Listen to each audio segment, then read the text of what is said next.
What's up, guys? It's Attack on Samurai, coach of the Washington Samurais, and this was my Week 12 match against BradMew, coach of the Grassy Plains Raikous. So I'm sorry about the about this super late video because BradMew put up his video like on Monday or Tuesday. So yeah, he's definitely ahead of me in that. But mainly because I kind of like slept in school and stuff, so I didn't really have the time to actually record. So yeah, because like even though it's been like the first couple weeks of school, I'm getting bombarded with stuff, and it's not a good time. But anyways, this week, our opponent Brad, had I brought some interesting mons this week, bringing Stoutland, Skarmory, Arcanine, Cress, Flygon, and Manaphy, which was what I predicted. I actually predicted like four. Actually, no, I predicted like 4 mons on his team. I knew he was gonna bring Flygon because he didn't have anything to hit me with. I mean, because he needed a ground immunity for again Mega Manectric, and he also needed something to hit Aggron and other stuff. He had to bring Manaphy because Manaphy is really good paired with Skarmory, and also it's got that tail glow, so he could have taken advantage of that. Arcanine I knew was going to come. I had a feeling it was going to come because it's a really good wall breaker. Plus he's got Willow, so you could take advantage of mons that I have that are physical, and Skarmory because Skarmory is annoying and likes to set up hazards. I didn't really. I kind of expected Cress, but I kind of felt like maybe he would fear it because of Gengar. I mean, that maybe he wouldn't bring it because of Gengar, but he still brought it anyway. And Stoutland, I didn't really expect. I kind of thought he wouldn't bring it. But anyways, this game was very, very interesting, I could say. It was very. Actually, you know what? I'm just gonna be downright with it. It was very hacksy. It was a very hacksy match. A lot of hacks from my side and on his side as well. We've just been throwing hacks at each other during that whole game, but I kind of had to play this way because I didn't really have too many other options I could have went for. So I kind of had to play the hacks game a little bit with this one. But you'll see what I mean. So anyways, let's get into it. So I remember for this turn, so for the first turn, I actually start off with my Nidoqueen. As he starts off with, Cleopatra, my Nidoqueen, as he starts off with Manaphy. Because I needed to start off with Cleopatra because I wanted to get my hazards up. So he goes for Ice Beam, predicting me to switch out. He gets off a huge amount, does about half, and he freezes me. Which really, really sucked because I needed hazards up. Like, hazards were necessary because I would have broke Skarmory's Sturdy. It also would have done like a good amount to Arcanine as well, so it just really screwed over my plans and such. But anyways, because of that, I had to switch out into Gengar, who put on a good amount of pressure. Who would have put on some good pressure to the Manaphy. So I go for a Thunderbolt as he switches into Stoutland, and that does about 40% to the Stoutland right there. So I'm going to switch out because I don't want to get hit with a crunch or anything. So I go into Cleopatra, who is my physically defensive wall, who can take the hit. So he goes for the crunch, and crunch does very little. It's getting whittled down by the Rocky Helmet, which is very good, and also by toxic damage. So I felt like that was actually the right play for me to do. I was really hoping that Nidoqueen could wake up and he could break out of the freeze, but it didn't happen. He takes Rocky Helmet damage from Facade and more toxic damage. So again, this was still pretty good for me anyway. But Stoutland wasn't really like the main issue though, so I'm able to pick it off though with a Moonblast from Dandelion. So it was pretty much kind of like a trade, I guess, since Nidoqueen went down and Stoutland went down. So now he's gonna bring in me. So he actually brought in Arcanine on this play. So I actually switched out, I believe, and I think I went into I think it was, I forgot. Oh yeah, I brought in Arcanine. Dragonite. predicting him to go for a fire type move or something, but he actually goes for the Willow, making the better play, predicting my switch into Dragonite. So smart play on Brad's part to do that. He's actually gonna make a switch into Skarmory, predicting a Dragon Claw, or maybe a D-Dance or something.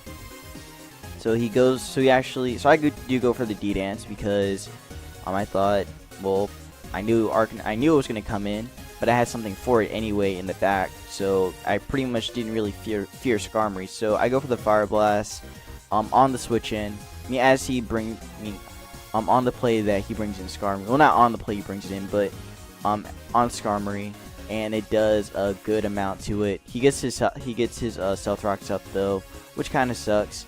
He's also a Cut Set Berry, so I was actually kind of scared when he went for that, because I was like, oh no, he's gonna set up more hazards. But even if he did, it wouldn't have mattered because I have my Braviary in the back that can get rid of the hazards. So even if he did set them up, it really wouldn't have mattered. So going for Braver was actually his best play. But I'm able to take out the Skarmory. So 2 Mons are gone, Stoutland and Skarmory. And Skarmory was huge that thing is gone now. Was gone. So right here, he's actually going to bring in Guardian, his Cresselia, which was a huge pain in the butt. Well, actually, it wasn't really that much of a pain in the butt in this game. But I go for a Dragon Claw. It doesn't really do that much. He gets his screens up, which does suck. And I was hoping right here that Dragonite would drop to the burn. So I'm really glad it did drop to the burn, because if it did live on 1, then he would have set up the Reflect as well, and it would have been not a good time. So anyways, gonna bring in Nappy on the switch in. Go for Hypnosis. I landed, luckily. I was very happy I landed that Hypnosis, because if I didn't, then Gengar definitely would have gone down. Definitely 100%. Would have gone down to a Psychic, since Crest was carrying Psychic. But really glad I got that Hypnosis off. So I bring in Big Bertha, because I was hoping that it would stay, asleep on the next turn. But it wakes up after 1 turn, so I'm just like, what is this? What is this? Why did it wake up on the first turn? So it was kind of a little frustrating. But anyways, he's gonna set up his Reflect. After he went for the Psychic, I go for a Head Smash. Choice Banded Head Smash is going to do a lot. It's going to do a good amount even under the Reflect. But so Crest is a tank and took it very well. So I'm going to bring in, not Trump, my Braviary as he goes for the Moonlight right here. So I pretty much was able to figure out that, oh, he's a Light Clay set with Reflect and such, and Recovery. So I'm actually gonna go for the Defog right here, get rid of the hazards and also his screens, since I felt like that was the best play. So he's gonna go for the Psychic, I believe. Yeah, he just goes for the Psychic play. And Psychic does a good amount actually. I do get the special D drop with the Defiant boost in tow. With the Defiant boost added on, but since I'm choice, it really kind of sucks. So I'm gonna switch out, gonna go into Dandelion. And actually gonna try and I think my play right here was I actually went Stun Spore. As he wait, hold up. Okay, I think I'm thinking a bit too ahead of this. But he actually switches out the Crest. I actually went Stun Spore here because I needed to paralyze the Crest, so that way Aggron can outspeed it and such. So he actually brings in Arcanine on the switch in, and Arcanine gets paralyzed by the Stun Spore, which was actually something I wanted to happen,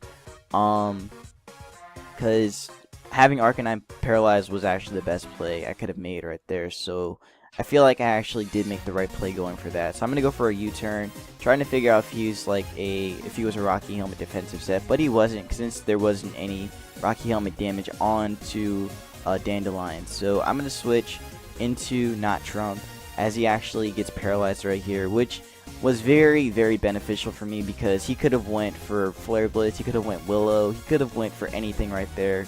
So I'm really, really glad that happened. That really saved me right there. Braviary would have been gone if he actually went for a Flare Blitz or anything. As he actually does go for Flare Blitz, and he goes for it, and it does a lot. And he's not Choice Banded, which again is crazy, because we can see right here that he's actually a leftover set. So Arcanine still hits very hard, but pretty much right here I just try and roost stall the Arcanine a little bit, try and let this Arcanine take even more damage. Just trying to whittle it down as much as possible. So not Trump's going to take a huge amount of Flare Blitz damage. which again does kind of suck. But I just really had to wear it down a little bit. If I went for Roost again right there, now Trump would have definitely went down. So I had to switch, had to go into Nappy, had to hope that this thing gets paralyzed again or something. Luckily for me, it does get paralyzed again, and Nappy's able to get off a huge Shadow Ball on this next play right here. So again, I'm very fortunate that that was very fortunate for me that that happened. But Arcanine is able to go for the Flare Blitz and knock out my Nappy. I was really hoping that after the recoil damage, Arcanine would go down, and nope, it lives on 1. So I'm just like, what, really? Why would you live on 1? You should have just went down after that Flare Blitz, but didn't happen. Gengar dropped. Now I bring in Dandelion, and I just go for the Giga Drain just to get some health back from it. So that was honestly the best play I could have made right there. I just wanted to like kind of stack its health. With also the leftovers health as well. So pretty much the best play I could have made right there. So anyways, after I get my leftovers health back and such, I believe he actually brings Crest back in. Yeah, he brings Crest back in. And I believe I just went for the Sunsport. I just went for the Sunsport play. Wanted to again get this thing paralyzed so that way Aggron can outspeed it. He goes for a Psychic, and Psychic is going to do a lot actually. So I'm guessing maybe that Cresselia had some investment in special attack, because that still did a lot. I go for the Giga Drain, try and get as much health from this as possible. Does not that much. I didn't get that much health from it. He goes for Psychic again, and it's going to whittle me down even more, almost to the red actually. Well, not to the red, but about there. So I just go for a U-turn, wanting to preserve Dandelion as much as possible. So I just make the U-turn play, chip it down a little bit more, and on this play I actually bring in Big Bertha. I was actually hoping that he would get paralyzed and wouldn't set up a screen or anything, or they could just go Psychic again. He does get paralyzed right here. I mean, even if he did go for Psychic, it wouldn't have mattered, but if it went for screens, then it probably would have mattered in the long run. But because of that, Crest goes down, which is huge. He brings in Flygon. I was actually really making the hard play right here, because I had a feeling that he was actually going to go U-turn. So I made the very hard read, and I just stayed in with Aggron. As he switched into Manaphy, and Manaphy gets rocked by a head smash. That was honestly the riskiest play I've ever made in my whole existence of playing Pokemon. That was honestly that was the craziest play I ever made doing that. Like, honestly, that was a crazy play. I shouldn't have made that play. If I did make that play, I'm very glad I made that play, but at the same time I'm very scared I was very scared that I made that play, because if he went Earthquake, Aggron would have went down, then Manaphy would have just cleaned up the rest of my team. He goes for Earthquake, I just go for a Roost, as I bring in Not Trump, just so that way I can get my health back and stuff. I really didn't want to go Brave Bird, because I knew that Brave Bird wouldn't actually take out, I did some calcs, and I realized that, oh, Braviary is not going to take this thing out. So I pretty much just had to get my health back, so that way I can have enough health to live the live the hit. So that way I can have enough health to live the recoil damage. So he goes Earthquake again. He's locked into it. I just go Brave Bird, and I just finish off the Flygon right there. Actually, I finish it off after 2 more. So yeah, it was a very good game. It wasn't, okay, how should I say this? Like, this game, it wasn't really like, I didn't really feel like, shoot, I don't know how to piece these words together, but still, GG to Brad. It was a good game, but again, I had to play a little dirty. I don't really like playing dirty, but I kind of had to play it just a little dirty in this game. Just because, again, I didn't really have too many options. I had to go for a Sunsport. I had to use Hypnosis. I was actually considering. I actually had Grass Whistle. I had Grass Whistle on Whimsicott before instead of Sunsport, but I actually got rid of Grass Whistle because Gengar Hit learns Hypnosis and it's more accurate, so I had to get rid of that for Sunsport. But anyways, that's gonna be it for this week. I will see you guys in my Week 13 match. Well, actually, my Week 13 team builder against John Mark, and my Week 13 match against him as well. So take care and have a good one.